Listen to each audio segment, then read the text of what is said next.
Bonjour à tous et bienvenue pour un nouveau tuto peinture concernant Rex, le capitaine de la 501e pour le jeu Star Wars Shatterpoint. Afin de vous aider à suivre ce tuto, voici un guide complet des peintures que j'ai utilisées pour réaliser cette figurine.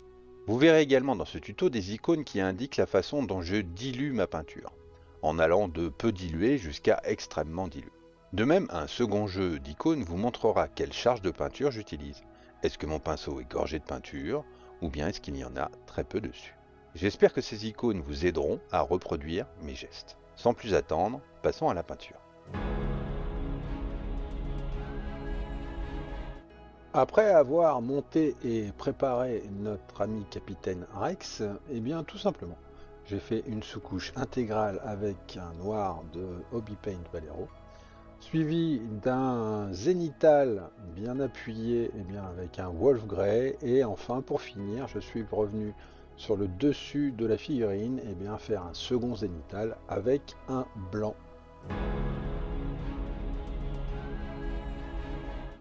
Étant donné que dans l'épisode précédent on a vu comment travailler l'armure blanche des clones de phase 2, je vais aller un peu plus vite sur cette partie là et je vous laisse vous reporter au tuto sur les clones pour plus de détails sur l'armure blanche de Rex, mais je vais surtout me focaliser sur tout ce qui fait les détails et tout ce qui fait que c'est Rex et non pas juste un clone de la 501e. Donc vous allez retrouver bien évidemment quasiment la même palette de couleurs, mais il y aura des subtilités et des ajouts. Je commence directement avec mon pelle grey à revenir définir les panneaux de l'armure de façon à créer ou reprendre mon zénithal sur les différentes zones de l'armure de Rex. Si vous avez choisi la pose avec le casque, passez sur le casque un peu de contraste blanc pour récupérer les différents crous et les différentes arêtes. Et voilà ce que vous devez obtenir avec ce pelle grey. Je passe ensuite au rubber black pour définir toutes les parties caoutchouteuses, on va dire, de l'armure. Et comme sur les clones, je reprends tous mes interstices, toutes les séparations sur la figurine avec cette couleur. Donc prenez le temps qu'il faut, mais avec une couleur bien fluide et une peinture suffisamment malléable, vous n'aurez aucun problème à venir couvrir du blanc avec ce rubber grey. Bien évidemment, je viens aussi baser l'intégralité de sa cape, toujours avec une peinture suffisamment fluide pour garder trace de mon travail de zénithal sur les différents volumes. Je reviens ensuite avec un noir extrêmement dilué de façon à renforcer tous les ombrages de ce pagne. Donc vous voyez que je place ma peinture, vraiment je la fais couler d'une part dans le sens de mon ombre, mais vraiment dans les creux qui sont ombrés, donc qui ne tiennent pas compte du zénithal. Et je pousse ma peinture comme ça de façon à marquer encore un peu plus les ombres. J'en profite aussi pour renforcer les ombres à certains endroits, donc comme par exemple le tour de son cou ou les différents pistolets que j'avais passé en rubber black pour foncer les choses. Je mélange ensuite ce noir avec un petit peu de neutral grey pour venir renforcer les lumières dans le pagne et dans les différentes parties noires sombre de la figurine.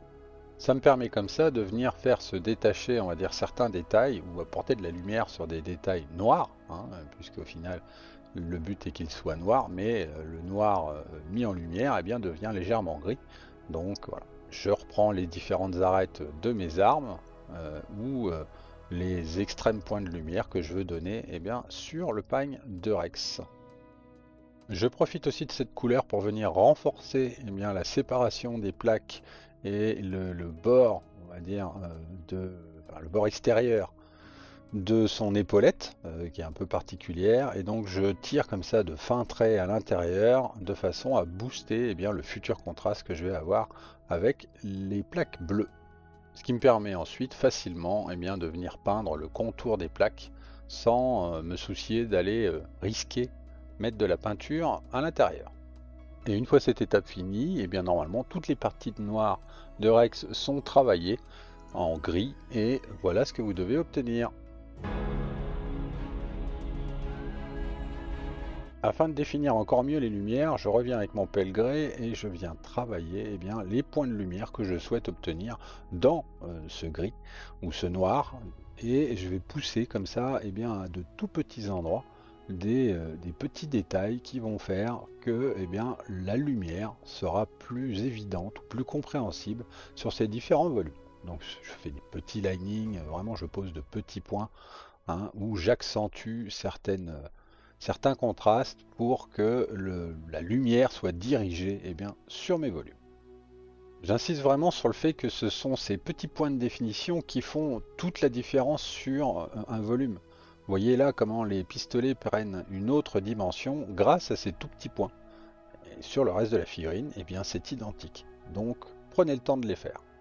Allez, on s'attaque au marquage de la 501e. Donc je reviens avec l'Imperial Blue et je marque comme ça eh bien, les différents marquages des squads que est supposé avoir Rex. Donc encore une fois, soit faites ce qui vous plaît, soit reportez-vous à l'Artbox pour vous conformer eh bien, au marquage de la 501e. Je marque aussi là le contour de son pagne, j'avais pas vu au départ mais il est bleu, donc je l'avais mis en noir mais tant pis. Donc je le repasse avec mon Imperial Blue et comme ça je fais tout le tour. Je reprends ensuite eh bien, chacune des plaques d'épaule de Rex et je travaille ma peinture de façon à être en accord avec mon zénital. Vous voyez par exemple que là, eh bien, derrière sa tête, c'est un peu plus sombre, c'est normal, il y a une ombre un peu portée. Voilà.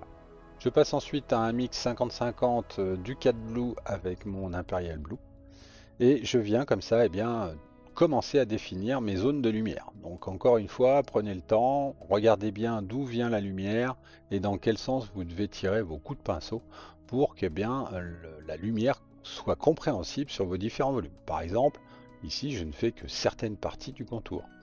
Et là sur les plaques d'armure, eh bien je monte un peu, mais très peu, on va dire, derrière la tête de Rex, alors que je pousse très loin certaines arêtes qui sont très visibles, comme par exemple là sur ses genoux, ou à d'autres endroits sur eh bien, le bord de son pagne. Et une fois toutes ces couleurs et tous ces linings ajustés, eh bien, on peut passer à l'éclaircissement final avec un Sky Blue.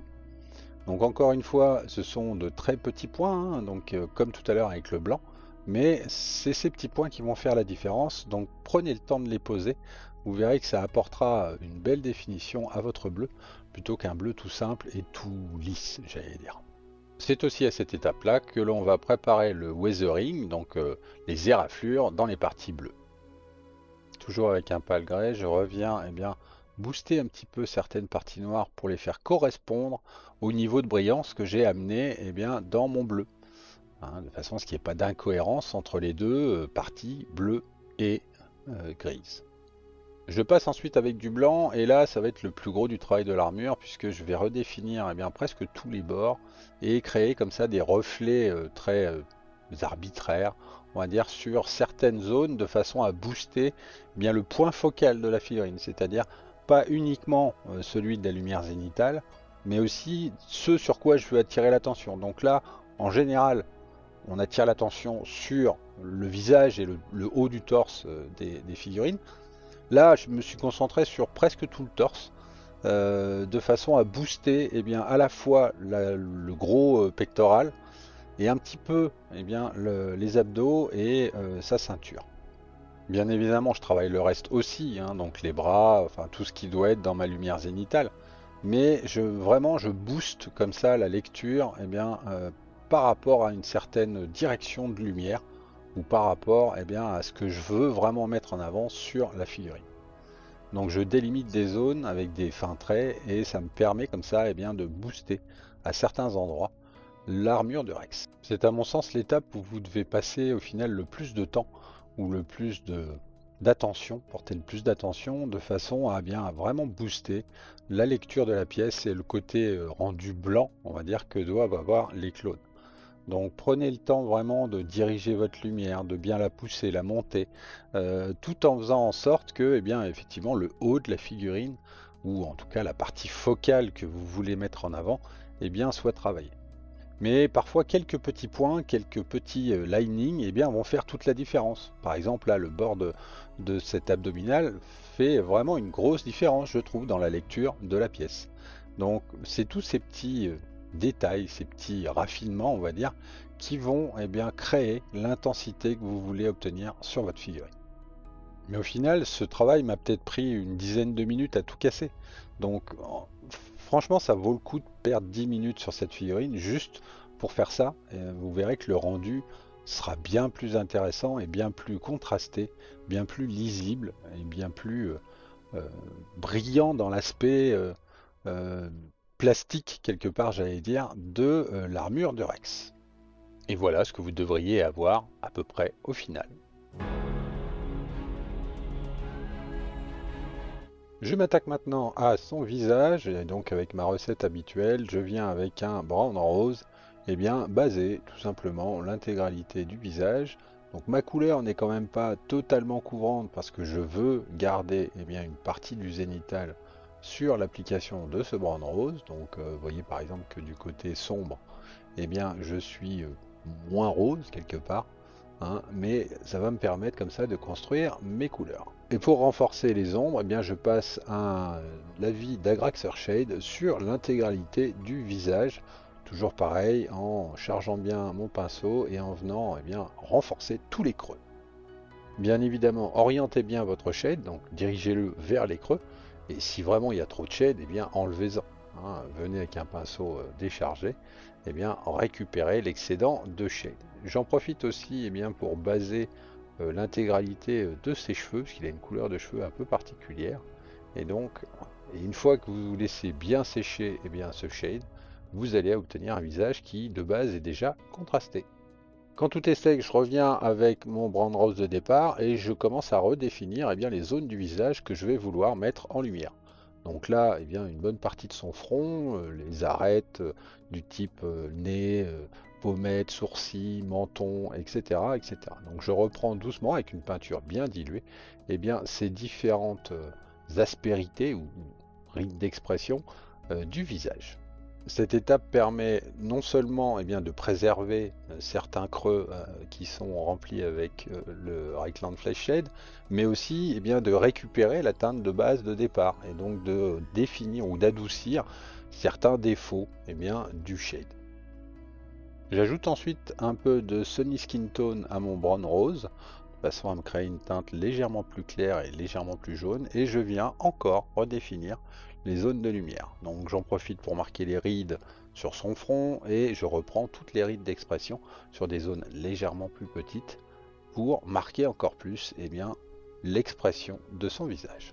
Pour en finir avec la peau, j'ajoute un peu de Basic Skin à mon mélange précédent, et je viens encore bien, redéfinir sur des zones encore plus petites, comme tout à l'heure avec tous les petits points de bleu ou de blanc, bien, définir comme ça des points extrêmes de lumière sur la sculpture.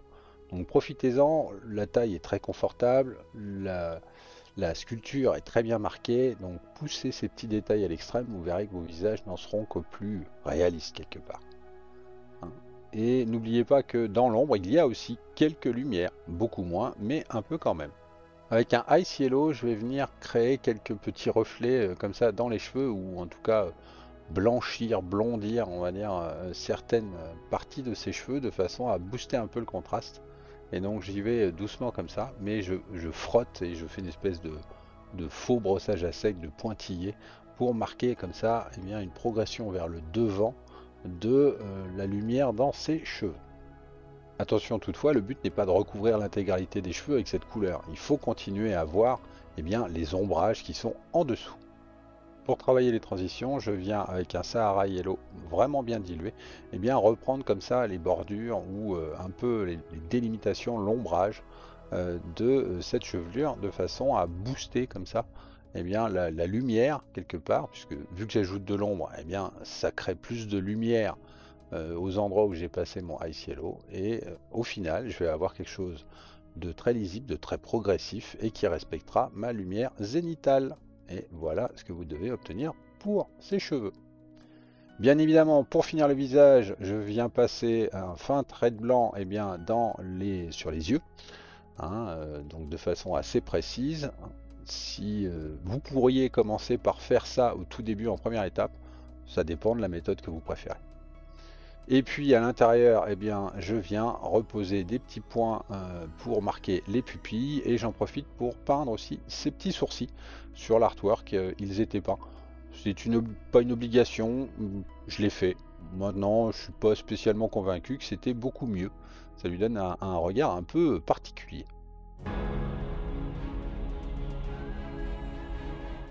Et voilà, CC7567 Capitaine Rex est prêt à rejoindre ses soldats clones de la 501e pour combattre au nom de la République.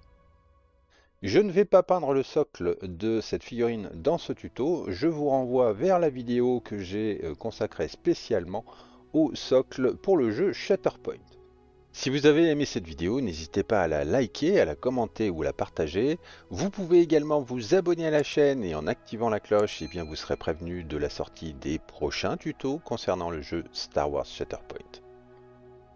J'espère que ce tuto vous aura plu et rendez-vous pour le prochain et en attendant, que la force soit avec vous.